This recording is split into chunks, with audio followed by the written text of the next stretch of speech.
So I think we can all agree that after this year, the year 2020, there are some behaviors that we need to leave in 2020. So let's have a conversation. You in the past, I'm in the future. You mad? Thank you all so much for clicking on this video. If you're new here, my name is Kela, Trishaan, and I make videos on lifestyle, womanhood, and mental health. I throw in a few vlogs here and there. And if you're returning, thank you so much for coming back and thank you for your support. So I have been stepping away from my sit down videos to do some vlogs, and last week I didn't even put up my second video. So I do apologize about that, but I just really needed some rest, and Friday was Christmas anyway. So I figured it would be a perfect time to just take a little break. But I did want to do one more sit down video before the end of the year. So today I wanted to just talk about things and behaviors that we need to leave in 2020. I think this year has been probably one of the toughest that a lot of us have faced in a long time. We've faced a lot of different things with the economy, with our personal lives, with debts, just all kind of stuff. And I think that if nothing else, there are things that we should take from the year, things that we should learn. So I want to talk about just some different things that we need to leave behind as we say bye-bye to 2020. So if you're interested, go on ahead and stay tuned. Okay, so the first habit that I think we need to leave in 2020 is trying to impress people beyond our means. So what I specifically mean by that is, I mean, we see it every day, like on the gram, on any social media site.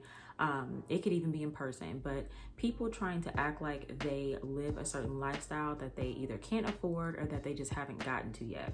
It's crazy because this is something that you would think would be limited to high school, but I do see a lot of adults doing it too. Like, you want to make it seem like you make a certain amount of money, so you're willing to spend money that you don't have on a certain vehicle. So when people see you, they assume that you have X amount of dollars, or you buy a house in a neighborhood that you know is beyond your means, and you're living in this nice house, but you're eating noodles every day. This is no shade. This is just real shit. Like, why do we feel the need to impress people that may or may not give a damn about us? Let's get out of that mindset and start working towards things that will actually make us happy. One thing I can say, I have never really done that, only because it's just never really been of interest to me to try to impress people beyond my means, because I know the ramifications of that. Like, it's not to say that I've never been in a position where I wished I had more so I could act a certain way or whatever, but I'm not willing to pay an astronomical amount of rent in a place that I know I can't afford and be eating noodles every day. Like, for what? Like, who am I trying to impress, So I think that we need to get out of that mindset. Like, let's do things to make ourselves happy and the people around us, like our family and friends. Like, let's stop trying to impress people that literally may not be paying attention to you and have their own things going on. Let's just make it the norm to run our own races. You're not in a race with anybody else to make more money or to acquire more things. If you want to do those things, do it for yourself. Like, don't do it to impress others. Okay, so the second habit that I have that we need to knock off in 2020 is putting the needs of others before our own. So I think this is especially true for caregivers, parents, women. We have a tendency to kind of put the focus on everyone else, and then we neglect ourselves. And then after a while, we feel depleted, we feel low energy, and even sometimes resentful because we have neglected to give ourselves the same amount of care and structure that we give everyone else. I think it's important to realize that you cannot pour from an empty cup. I did put something on my Instagram earlier just kind of about that. Like, you cannot pour from an empty cup. And it sounds cliche, but it's true. You wouldn't pour water from an empty pitcher because there's nothing in there. It's not going to do anything. But if you fill that pitcher up on a regular basis, then it'll always have something to give out. And it's the same thing with ourselves. You have to take care of yourself. You have to take self-care seriously. You have to take your health seriously, because if you don't, you're literally just going to be running on fumes. And that's not good for anybody. The people that you're taking care of will eventually start to feel that. They'll feel the resentment, and they will feel almost like they're a burden, and that could ruin relationships. So I think that while we are taking care of others, we need to also make sure that we prioritize ourselves, because you will be that much happier and you'll be that much better at giving the care that you give already to everyone else around you. Okay, so the third habit that we need to stop beyond this year is not planning for our future. I think that especially like at the top of the year, we were kind of in this almost fairy tale. Not everyone, because obviously everybody goes through hardships at certain points in their lives. But I do think that, like, just with the economy in the US, we were on such an incline and everything just seemed so normal. Like, it just didn't seem like we were going to have a dip. Now, if you were around, or if you were old enough to understand what was going on around the last recession in 2008, then obviously you understand that these things can happen. But I do feel like a lot of us got complacent, and this was the first time in all of our lifetimes. Anybody that's around right now, like, nobody has gone through a time like this where everything was shut down, where you could potentially lose your job because you're not able to actually go to the job, like you're made to stay home. This was one of those years where it really made you see that having a rainy day fund is something that you need to have.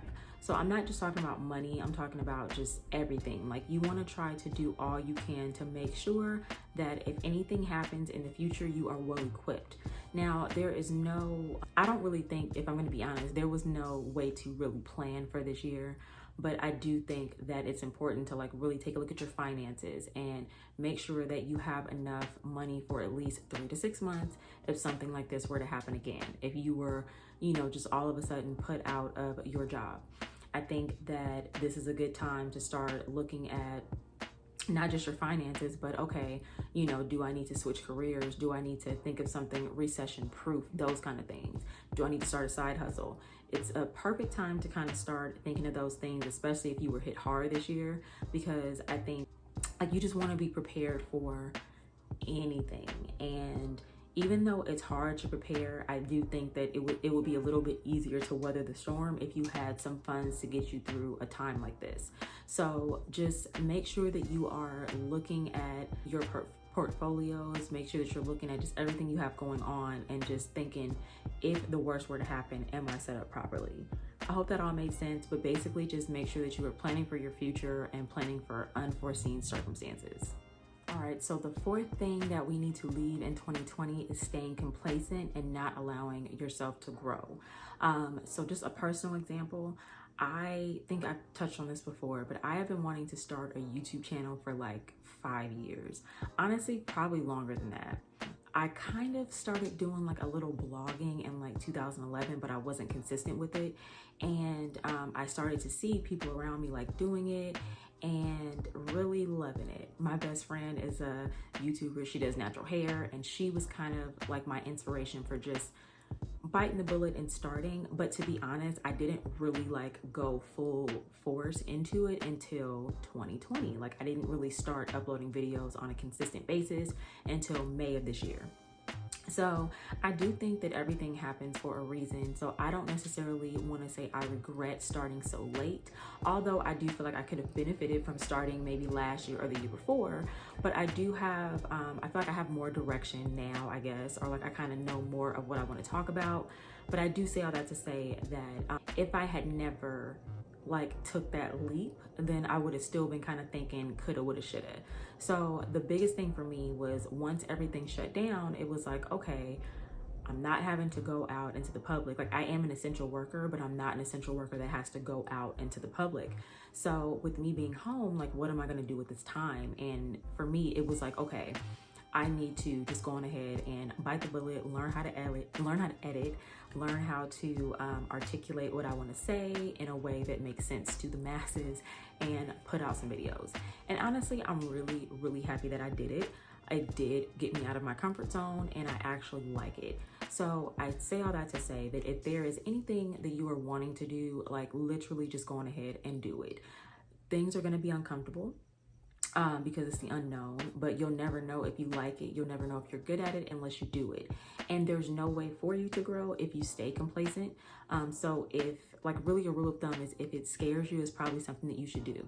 within reason. I'm not talking about risking your life or anything like that, but if it's something that you're just unsure about or whatever, do some research and get to it. Like, don't let life pass you by, because as we've seen, like, a lot of different unexpected things can happen. So while you still have your health and while you still have the creative ideas and all that stuff, go on ahead and follow your dreams and do what you want to do.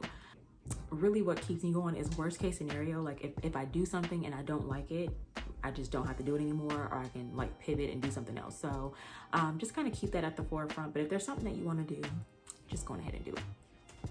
Speaking of pivots, that is really my fifth and final tip for things that we need to leave in 2020. Don't be afraid to pivot, and don't be afraid to go in another direction if something isn't working.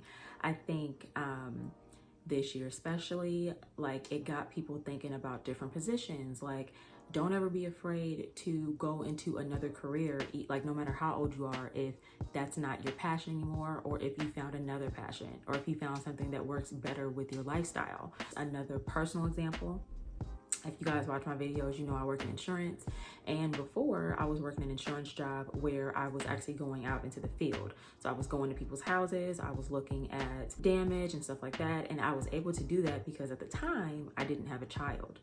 But once I had my son, that job became a little bit difficult because he wasn't in daycare.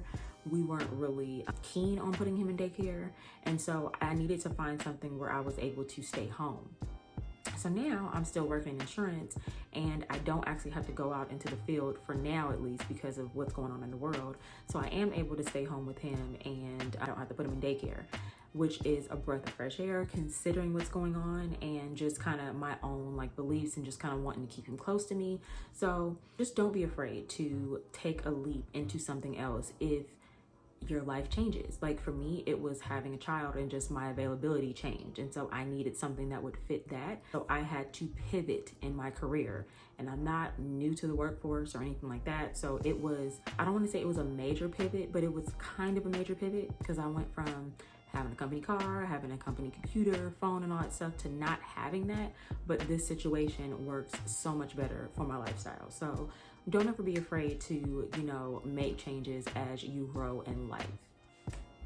All right, you guys, so that is all that I have for today. You know, this has just been a hell of a year. And I think that, I know for me, I have grown so much. Like, the way I think now is nothing compared to the way I thought at the beginning of the year.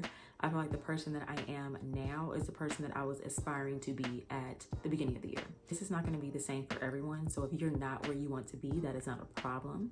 As long as you know where you want to go, and as long as you know that you are in control of that, you are in a good spot.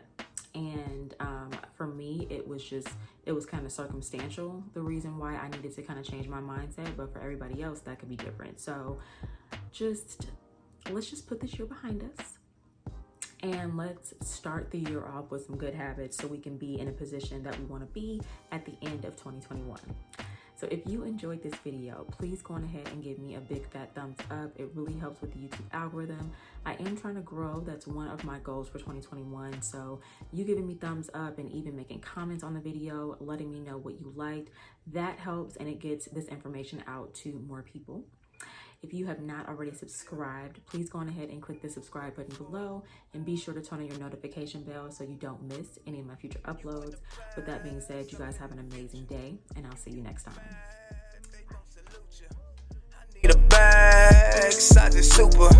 They turned your back, it's like I never knew you. Lead that, a leader, a leader, in the past. Leader, a leader,